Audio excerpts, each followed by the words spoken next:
Hey there! Up to week 5 and nearly the halfway mark, and this week was a combination of project management, meetings, iterating, and optimization, and a lot of optimization.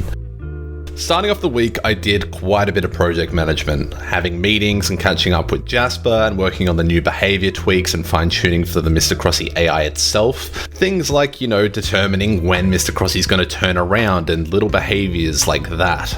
I also sat down and created a new music rundown for what is going to be our adaptive music for Calkirk exploration. Adaptive music is essentially what it's called, and to kind of give you an idea, the way it would work is while you're walking around Calkirk with no danger, there's going to be a mild drone, and when you become closer to Mr. Crossy, a suspense track will kind of creep in over the top, and it will be looming there until you either escape or get chased. And the moment you do get chased, then it will transition to have another layer on top that will make it more suspenseful and make the player want to run, essentially. And that is what adaptive music is, that it adds layers and adapts and will have hits and fade off and everything like that, depending on what the player is doing. So that's been really cool to explore.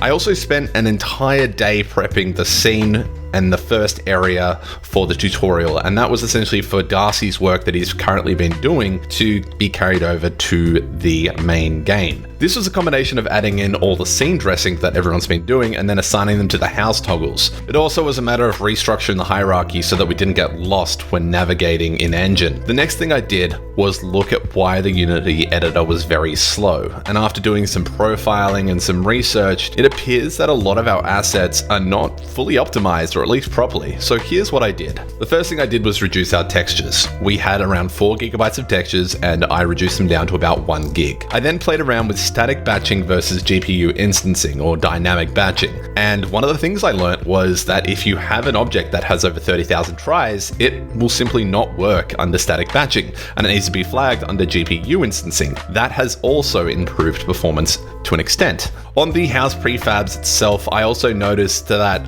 a lot of the objects were casting shadows, and things like, let's say, this piece of wood here that is already on a wall that is casting a shadow, it doesn't need to cast a shadow. So a lot of little things like that, I stopped casting shadow to again improve performance. And then upon looking at those houses, I noticed that a lot of the colliders on the houses were either too many boxes or too many mesh colliders. Mesh colliders are a pretty big resource hog if you have a lot of them, as well as having a lot of box colliders. So what I essentially did was get rid of the mesh colliders, get rid of a lot of the box colliders, and then just make massive static boxes for the walls of the buildings. This task alone took many hours. On all of the models and textures, I also had to fix up some of the imported parameters that caused background checks that we didn't need to again further improve performance. Overall, a lot of this optimization that I learned this week, I really wish I knew about it earlier, and I'm really going to be spending a bit of time trying to pass this on to newer game devs or newer students who are adding assets in without really knowing how poorly optimized they are. After I got this done, I spent a bit of time getting the scene properly baked and updated the post-processing.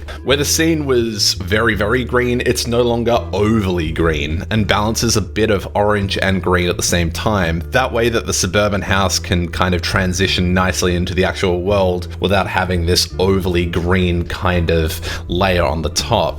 We're going to be smashing out the tutorial for our week 6 presentation. Hopefully after all of that, it runs smoothly. It is going to be a relatively crude tutorial because there's still, quite a few things that we need to add in and seamlessly work together. The next week's work is going to be spent spreading out the game and implementing the puzzles throughout Calkirk, and also exploring asynchronous loading to further improve performance. Until next week, see you then.